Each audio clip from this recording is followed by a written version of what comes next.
नमस्कार, मैं डॉक्टर अतुल मिश्रा।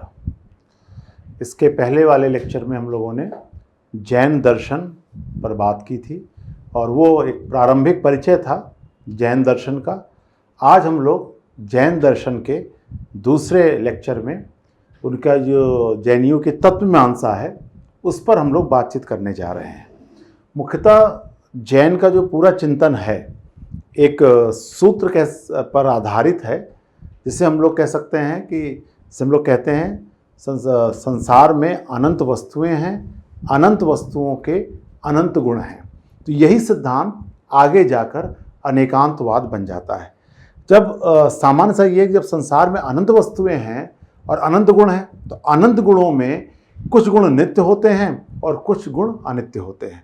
तो जैन दर्शन की तत्वमीमांसा का यह प्रस्थान बिंदु है। यहीं से जैन दार्शनिक अपना चिंतन शुरू कर रहे हैं। इसे अगर हम लोग देखें कि अनंत गुण है, ये जो अनंत गुण हैं इसी में कुछ गुण नित्य होंगे और कुछ गुण अनित्य होंगे। तो जो नित्य और अनित्य गुण से युक्त होता है उसी की वास्तविक सत्ता मानी जाती है। देखने में छोटी लाइन है लेकिन एक तरह से ये समन्वय कर रही है। इसलिए जैन का जो अनेकांतवाद है इसको कहा जाता है कि यह दो अलग अलग दर्शनों का समन्वय कर रहा है। समन्वय कैसे? एक दो धाराएं हैं। एक धारा उसी परंपरा में चली आ रही है जिसमें वेदांतियों की उपनिषदी धारा है, जिसमें ये कहा जाता है कि वह नित्य सत्ता को ही मानते हैं। जैसे ब्रह्म नित्य है, शाश्वत है, तो उसमें मूल तत्व है नित्य सत्ता का। तो नित्यता पे बहुत अधिक बल दिया है वेदांत ने, उपनिषदी चिंतन ने। दूसरी ओर बौद्ध दर्शन आता है। जब बौद्ध संप्रदाय हम पढ़ते हैं तो उसमें सबसे ज़्यादा बल दिया गया है परिवर्तनशीलता पर।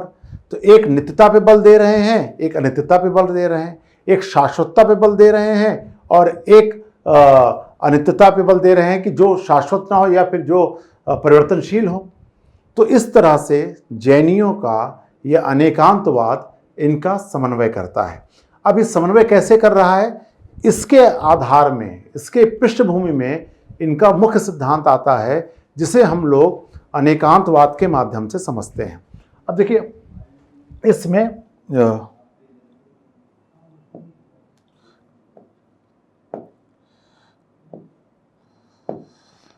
अनेकांतवाद जैसे परिभाषा है, अनंत धर्मकम वस्तु। वस्तु जो है यहाँ धर्मकम का मतलब है गुणों से। तो वस्तु है जो अनंत धर्मों से युक्त है। तो इसी आधार पर कह रहे हैं कि जब अनंत धर्म होगा तो किसका होगा कि भाई बहुत सारे हैं, तो इसमें इन्होंने चलो नित्य असंख्य को इन्होंने दो हिस्सों में बांट लिया, एक नित्य में और एक अनित्य में। और इसको समझाने के लिए उनका बड़ा अच्छा तरीका भी, संसार में आप कोई भी सत्ता लो, जिसकी सत्ता है उसमें कुछ गुण होंगे जो बदलते रहेंगे और कुछ गुण रहेंगे जो स्थायी रहेंगे। जैसे क्लास में समझाने का बड़ा असल तरीका होता है, मान लो बर्फ का पानी है, तो बर्फ है वो पिघला पानी बना, उसे गर्म किया वाष्प बना।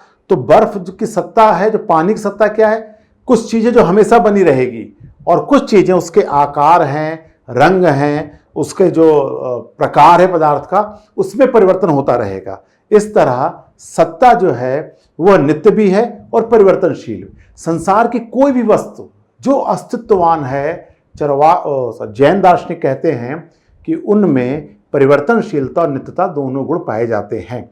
और ये दोनों गुण जिसमें पाए जाएंगे वही उनका सत्य का सिद्धांत बदल जाता है। तो सत्य क्या है? सत्य का जो अर्थ है वो यही है जिसमें नित्य अनित्य दोनों गुण हैं, उसी को सत्य कहा जाता है। इसमें बड़ा अच्छा उत्पाद व्यय धौव्यम संयुक्त सत्य, ये जैन कहते हैं। उत्पाद उत्पन्न होना, व्यय होना और धौव्य का मतलब है बने रहना, स्थिर रहना। तो जो उस पर पाया जाता है उसी को संयुक्त सत्य कहते हैं। इसका मतलब है कि जो वस्तु है, सत्ता क्या है, जिसमें उत्पाद व्यय धौव्यम संयुक्त सत्य। तो इससे आधार पर तीन विशेषताएं हैं और तीनों विशेषताओं के मिलकर वो सत्य को परिभाषित करते हैं। जैन दार्शनिक में सत्य क्या है? वेदांत में सत्य है सत्ता वो जो शाश्वत हो। बौद्धों में सत्य को क्या माना गया है? परिवर्तनशीलता को माना गया है। लेकिन यहाँ इन दोनों का समन्वय कर रहे हैं, इसलिए अनेकांतवाद जो है एक तरह से समन्वय देता है। अब इनकी कोई हम लोग तत्वमीमांसा पढ़ रहे हैं, कभी कभी इनके जो द्रव्य का सिद्धांत है उसको हम लोग अलग से पढ़ते हैं क्वेश्चन आंसर फॉर्मेट में, लेकिन अगर एक फ्लो देखा जाए तो इसी क्रम में आगे आता है। एक बार एक सवाल आया है कि द्रव्य की परिभाषा जैनियों में, अब द्रव्य की परिभाषा यहीं से निकल रही है। अब ये आगे क्या कह रहे हैं कि जो उत्पाद व द्रव्यम सत्य संयुक्त, ये जिसमें पाया जाता है वही द्रव्य है। तो द्रव्य क्या है? जिसमें कुछ नित्य गुण हो कुछ अनित्य गुण हो, जिसमें वो पाए जाते हैं उसे ही द्रव्य कहा गया और इसी आधार पर द्रव्य को परिभाषित किया गया है। इसके पहले वाले लेक्चर में मैंने बताया था कि जैनियों का जो आधारभूत सिद्धांत है वो हाथी और 5 अंधों की कथा पर आधारित है, जिसमें एक हाथी है और हाथी का कोई पूंछ पकड़ रहा है, कोई पैर पकड़ रहा है, जो पूंछ कह रहा है झाड़ू है, जो पैर पकड़ रहा है खंबा है, जो कान छू रहा है वो कह रहा है ये सूप है। तो ऐसा क्यों हो रहा है? क्योंकि वस्तु जो है अनंत धर्मकम है, अनंत धर्मों से युक्त है, लेकिन सापेक्षिक रूप से हम कुछ ही चीजों को जान सकते हैं, इसलिए जो भी ज्ञान है सापेक्षिक ज्ञान होता है। तो अनंत गुणों की परिभाषा इन्होंने अपने तात्विक चिंतन में दी है। यही जब पहला स्टेप क्या आया, इनकी परिभाषा आई, दूसरे में हमने उसी से सत्य का सिद्धांत आया, सत्य के सिद्धांत से द्रव्य आया। अब यहां पर अगला हिस्सा आ जाता है द्रव्य। कभी कभी परीक्षा में अलग से वो द्रव्य को पूछा जाता है। इसमें देखें, अब द्रव्य को परिभाषित करने के लिए इनके 2 तरीके हैं।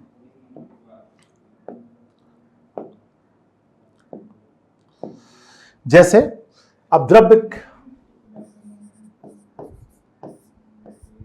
जाहिर सी बात है द्रव्य हमारे सामने आया है तो द्रव्य के जो प्रकार हैं वो 2 प्रकार माने जाते हैं। परिभाषा वही है कि जिसमें नित्य अनित्य दोनों गुण पाए जाते हैं वह द्रव्य है। और द्रव्य क्या है? यहाँ पे सत्य है। इसलिए देखिए जैनियों क्या कहा जाता है? वस्तुवादी। एक बार बहुत अच्छा प्रश्न IAS में पूछा गया कि वह वस्तुवाद अनेकांतवाद। तो ये वस्तुवाद क्यों है? क्योंकि ये वस्तु को वास्तविक सत्ता मान रहे हैं, द्रव्य की वास्तविक सत्ता को स्वीकार कर रहे हैं, इसलिए जैन दर्शन को वस्तुवादी कहा जाता है।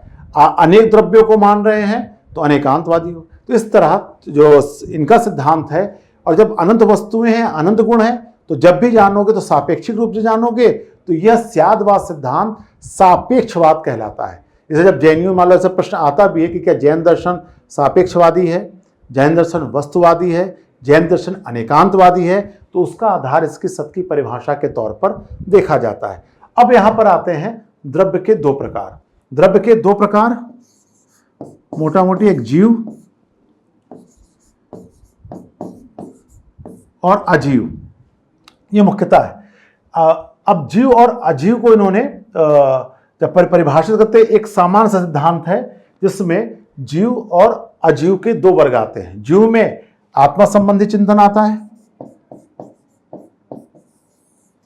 और अजीव में जिसमें चेतना ना हो, जिसमें आत्मा ना हो।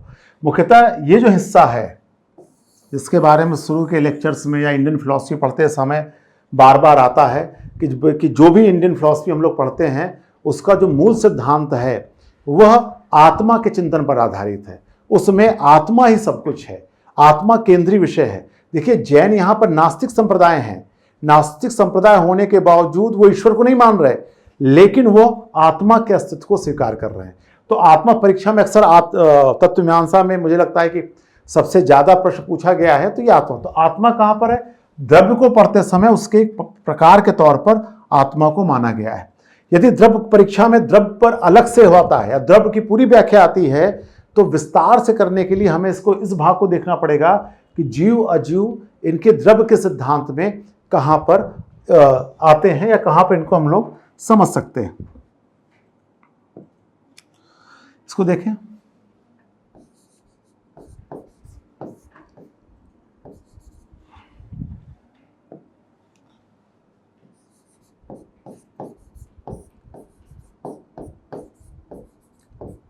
तो ये द्रव्य की परिभाषा हो गई द्रव्य की।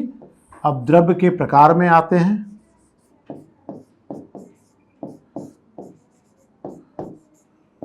आस्तिकाय,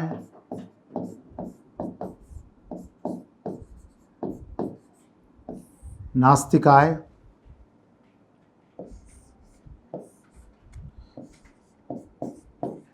जीव, अजीव।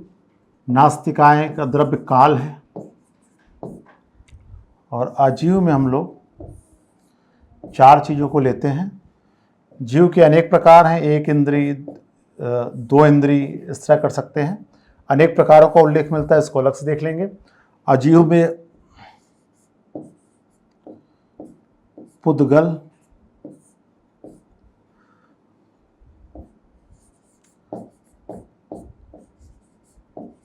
धर्म, अधर्म, आकाश। देखिए ये जो द्रव्य के प्रकार हैं, आस्तिकाय, अस्त मतलब जो स्थान घेरे, जो स्थान घेरे उनको आस्तिकाय कहा गया, जो स्थान ना घेरे उसे नास्तिकाय कहा गया।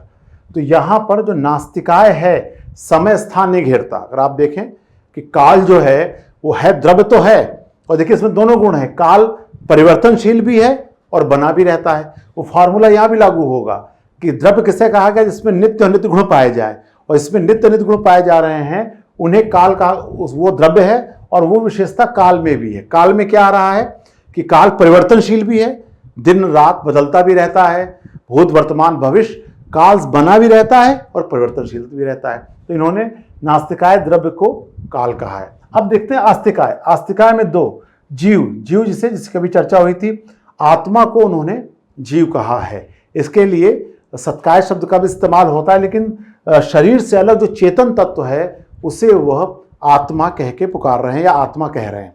इसके बाद दूसरा टॉपिक आता है अजीव, जिसमें आत्मा ना हो उसे अजीव कहा गया।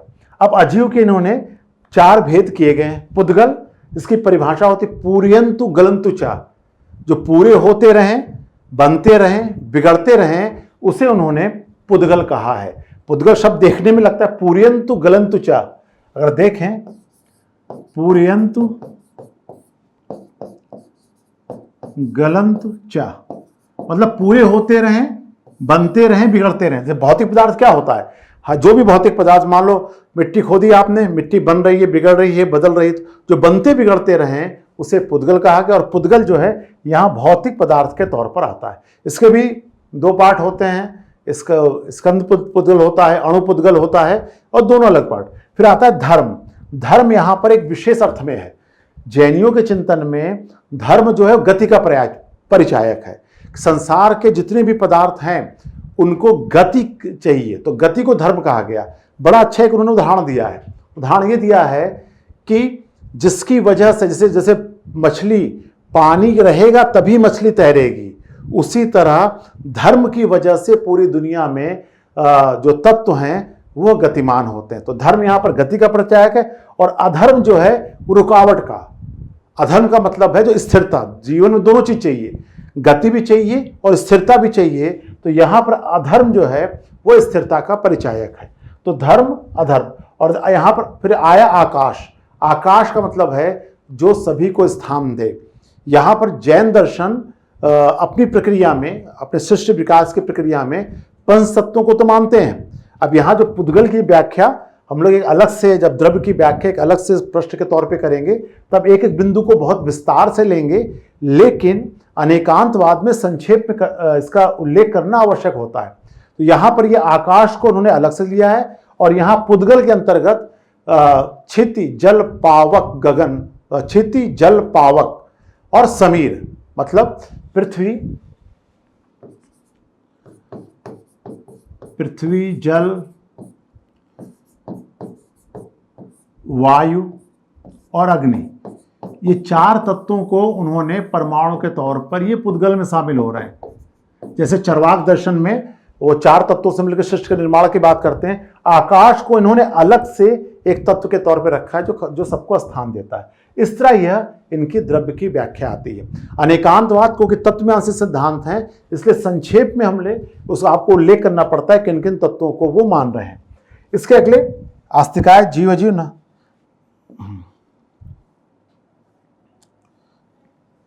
अब अगर हम इसका विस्तार से इसको देखें तो जो जीव संबंधी चिंतन है उसको पदार्थ के तौर पर अगर हम माने उसे, तो जीव के संदर्भ में हमें 3-4 बातों का उल्लेख करना पड़ता है। जब भी हम आत्मा संबंधी चिंतन करते हैं तो उसमें 4 चीजों का उल्लेख करना होता है। वो ये है कि जीव, आत्मा और चेतना का संबंध। आत्मा और चेतना का क्या संबंध है, तो यहां पर जैसा है ये मानते हैं आत्मा और चेतना में अनिवार्य, मध्यम में है, मध्यम मार्गी अनिवार्य संबंध है। कुछ लोग मानते हैं कि आत्मा में चेतना आती जाती रहती है, ये अलग सिद्धांत है। एक सिद्धांत ये है कि आत्मा और चेतना दोनों स्वरूप हैं, दोनों एक हैं। लेकिन जैन दार्शनिक मानते हैं कि आत्मा में बहुत सारे गुण हैं, कुछ नित्य गुण है, कुछ अनित्य गुण है। तो कुछ नित्य गुणों में चेतना उसके नित्य गुण के तौर पर आता है। फिर आता है आत्मा का आकार क्या है।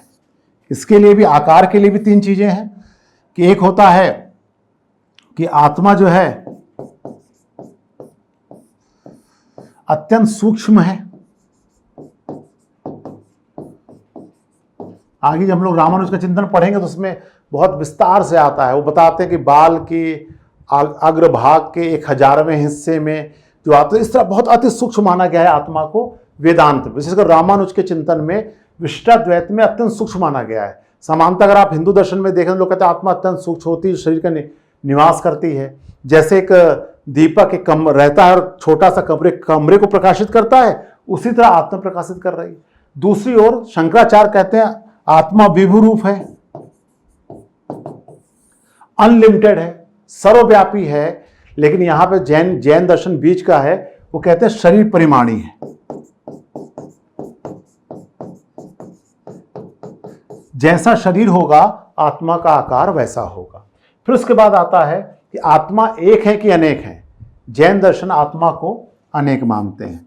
वेदांत विशेषकर शंकराचार्य के दर्शन में आत्मा को एक माना गया है, लेकिन जैन दर्शन आत्मा को एक ही मानते हैं, अनेक मानते हैं और कहते हैं हर शरीर में अलग अलग आत्मा निवास करती है। और इसके लिए सामान्यतः इसकी सिद्धि के लिए वो तर्कों का भी प्रयोग करते हैं। सामान्य से अगर उनके तर्कों को देखें हम लोग तो सिद्ध के लिए तर्क बड़े सरल से हैं। जैसा सब भाई, अगर किसी को निर्वाण प्राप्त करना, मोक्ष प्राप्त करना है तो किसका होगा, वह आत्मा का होगा। तो आत्मा है तभी उसको मोक्ष मिल रहा है। और फिर समान स्तर भाई को ज्ञाता कौन होगा, कौन से शरीर के जितने भी चीजें उसको भोग करेगा। तो सामान्यतः ये जो सभी चीजें हैं, इसको हम लोग इन तर्कों को, आपको जब परीक्षा में अनेकांतवाद पूछा जाता है तो इनमें आपको थोड़ा थोड़ा जिक्र करके या बहुत विस्तार से चेतना बता दिया, आकार अनेक और सिद्ध के लिए वो तर्क देते हैं। बहुत विस्तार से तब बताने की जरूरत पड़ती है जब जीव को अलग से पूछा जाए या पदार्थ को पूछा जाए। उसकी चर्चा हम लोग अगले लेक्चर में करेंगे जब द्रव्य को अलग से लेंगे। इसलिए परीक्षा में भी और पढ़ने की सुविधा के दृष्टिकोण से अनेकांतवाद तत्वमीमांसा सिद्धांत है, जिसमें हमें शुरू में सत का सिद्धांत बताना पड़ता है, फिर द्रव्य का संक्षेप में परिचय देना पड़ता है, जैसे मैंने परिचय दिया। उसके बाद अंतिम जो हिस्सा इसका आता है उसमें आपको समन्वय दिखाना पड़ता है कि किस तरह यह समन्वय कर रहे हैं। अब समन्वय का आधार क्या है, यहां पर देखें जो अनेकांतवाद का जो अंतिम और मुख्य हिस्सा है उसमें कि यह एक समन्वय के तौर पे आता है। जैसे बौद्ध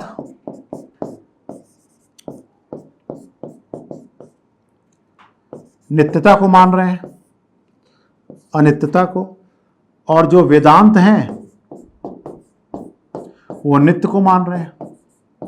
इसको छोटे हाथ से समझ सकते हैं। जैसे घड़ा है तो घड़े के बारे में वेदांत दर्शन ये कहेगा इसका मूल तत्व मिट्टी है। जब कच्चे थे तब मिट्टी थी, जब इसे कच्चा घड़ा बनाया गया तब मिट्टी थी, जब इसे पका दिया गया तब भी मिट्टी है, जब ये टूट जाता है तो मिट्टी है। तो ये नित्यता को सब कुछ मान रहे हैं। इस घट के उदाहरण में ये मृत्तिका मतलब मिट्टी को ही सब कुछ मान रहे हैं। और बौद्ध दर्शन क्या कहते हैं कि नहीं, उसमें जो अलग अलग रंग हैं, ठीक, अलग अलग अवस्था में जो उसकी बनावट है, आकार है, उनका कहना है कि अगर मिट्टी सब कुछ होती तो घड़े क्या जरूरत थी। अगर किसी को प्यास लगी है तो मिट्टी से पानी नहीं पी सकता। इसका मतलब है जो उसके जो परिवर्तनशील गुण हैं वो वास्तविक हैं। जब मिट्टी पक के आ गया, घड़े के तौर पे आ गया, तो उसका स्वरूप अलग है। जब कच्ची मिट्टी थी तो अलग स्वरूप है, टूट गया तो अलग स्वरूप है। ये दोनों अलग अलग मत है और दोनों को ये माना जाता है कि ये अलग अलग चीजों को सिद्ध करते हैं। लेकिन जैनी कहते हैं कि दोनों क्या है, अपने ही मत को अंतिम सब समझ रहे। जैसे हाथी वाले उदाहरण में जिसने पैर देखा उसने कहा खंबा ही सब कुछ है, और ये गलत उसने किया है, खंबा ही सब कुछ नहीं है। क्यों? क्योंकि जो हाथी का जो पैर है वो एक दृष्टिकोण से सही हो सकता है, लेकिन समूचे दृष्टिकोण में वह उसके गुणों को व्यक्त नहीं करता है। इसी आधार पर जैनी कहते हैं कि वेदांतियों की ये बात तो सही है कि नित्य तत्व मिट्टी ही है, लेकिन वो परिवर्तनशील गुणों का की उपेक्षा नहीं कर सकते। इसी तरह बौद्धों की बात तो सही है कि जो परिवर्तनशील गुण है वो महत्वपूर्ण है, लेकिन बौद्ध ये भी दावा नहीं कर सकते हैं कि एक मूल तत्व मिट्टी हमेशा मौजूद है। इसलिए सही सिद्धांत क्या हुआ? जैन दर्शन कहते हैं कि भाई परिवर्तनशीलता भी सही है बौद्धों की, साथ में वेदांतियों की नित्यता भी सही है, लेकिन सत्य कब होगा?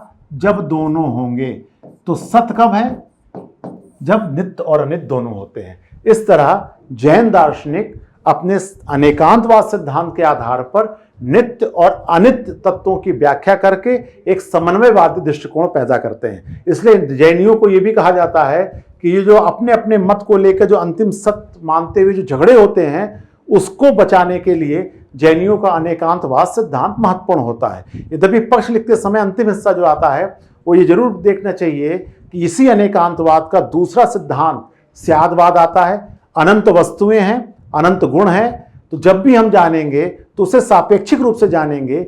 यही सिद्धांत स्यादवाद कहलाता है। तो जैनियों की ये पूरी जो व्याख्या है यह आकर स्यादवाद पर खत्म। तो इससे क्या है? तो ज्ञान मीमांसा सिद्धांत स्यादवाद कहलाता है।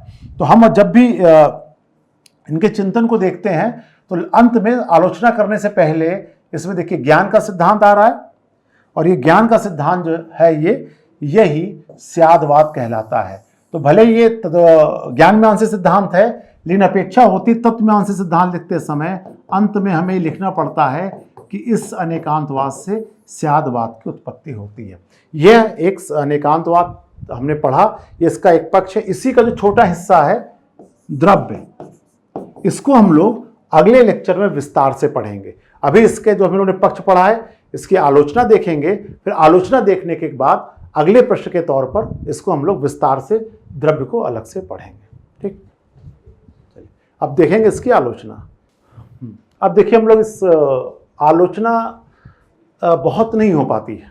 जैसे अगर हम लोग जैन दर्शन के बारे में सोचें कि इसकी आलोचना जो पहले से विनम्र है, जो कह रहा है तुम भी सही हो हम भी सही हैं, तो लेकिन इसमें भी एक प्रॉब्लम आती है। प्रॉब्लम क्या आती है कि चलो भाई आपने कहा कि एक व्यक्ति दूसरे दृष्टिकोण से है, दूसरे दृष्टिकोण से, तो वास्तविक सत्य क्या है?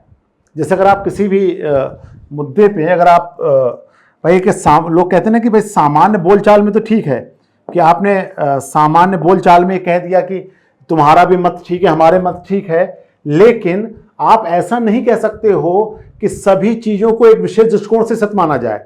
तो फिर सिद्धांत कैसे निर्मित होगा?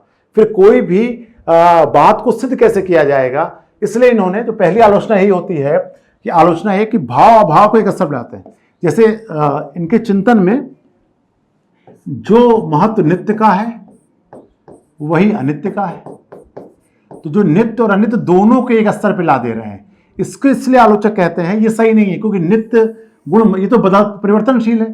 परिवर्तनशील गुणों को अपरिवर्तनशील गुणों के समक्ष लाना ये आलोचकों को मान्य नहीं है। इसीलिए वो कहते हैं ये जो यथार्थ अयथार्थ सब इनमें मिक्स हो जा रहा है। और फाइनली लोग कहते हैं कि जैन दर्शन जो है एक भ्रमपूर्ण स्थिति उत्पन्न कर देते हैं। तो पहली आलोचना संक्षेप में लिखनी पड़ती है।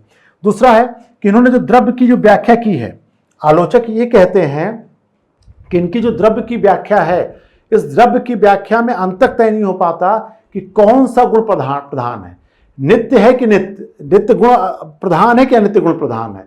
यद्यपि अलग अलग व्याख्याओं में जैन दर्शन इस बात को कहते हैं कि नित्य गुण प्रमुख होता है क्योंकि वो स्थिर रहता है, लेकिन फिर भी जो द्रव्य की अवधारणा में जो नित्य अनित्य गुणों का समावेश किया है, इसको बाद के दार्शनिकों ने परिभाषा के अंतर्गत इसे सही नहीं माना है और उनको कहते हैं इनकी ये व्याख्या अतार्किक हो जाती है। और इसके आधार पर जो उन्होंने गुणों के भेद किए, अलग अलग जो चर्चाएं की हैं, वो भी दार्शनिकों को मान्य नहीं है। जैसे मैंने पहले कहा ना, जितनी स्पष्ट आलोचना अन्य दार्शनिक संप्रदायों की होती है वो जैन के अनेकांतवाद की नहीं हो सकती। इससे छोटे में जब जीव की चर्चा हुआ, जीव में कहा कि भाई जो चेतना है वो अनिवार्य गुण है। इसका मतलब है ये कहना चाह रहे हैं कि जीव और जो चेतना का संबंध है ये बदलता रहता है। जैसे आप कहते हैं स्वरूप, आत्मा ही चेतना है, चेतना ही आत्मा है, तो शंकराचार्य कह रहे हैं कि जैसे आप गुण कहते हो अनिवार्य गुण है, तो ये अलगाव का प्रतीक है।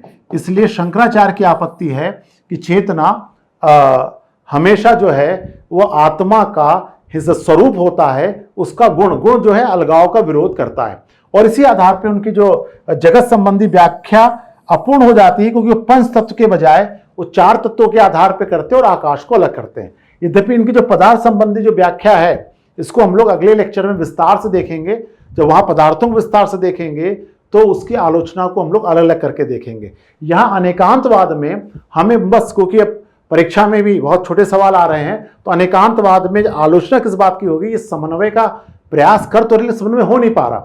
क्योंकि अगर वेदांत की बात सही मानी जाए तो भाई नित्य तत्व की व्याख्या होनी चाहिए। और अगर आलोचक ये भी कहते हैं यदि हर सिद्धांत एकांतिक है, ये दावा करते हैं जैन दार्शनिक, जो हम लोग कह सकते हैं कि इनकी जो मूल आलोचना है कि समस्त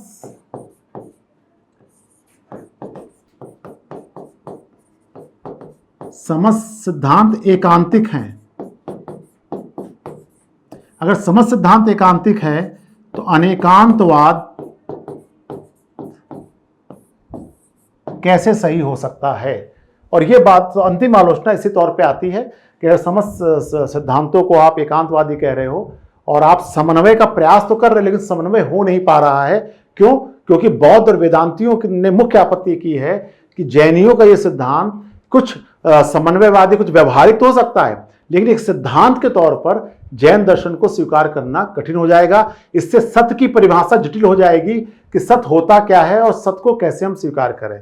इन आलोचनाओं के बावजूद ये माना जाता है, निष्कर्ष के तौर पे हम लोग कह सकते हैं कि जैनियों का अनेकांतवाद एक समन्वयवाद दृष्टिकोण पैदा करता है और ये ज्ञान की सीमा रेखाएं बताता है और ये भी बताता है कि जब संसार में अनंत वस्तुएं हैं तो हम जब भी जानेंगे तो एक सीमित स्वरूप में ही उसको जान सकते हैं। और भारतीय परंपरा में इसका यह भी महत्व है कि जैन दर्शन एक वस्तुवादी दर्शन है जो वस्तुवाद की स्थापना करता है। अब इसी का एक जो छोटा सा पार्ट है द्रव्य सिद्धांत, इसको हम लोग अगले लेक्चर में अलग से प्रश्न के तौर पर उसको विस्तार से देखेंगे।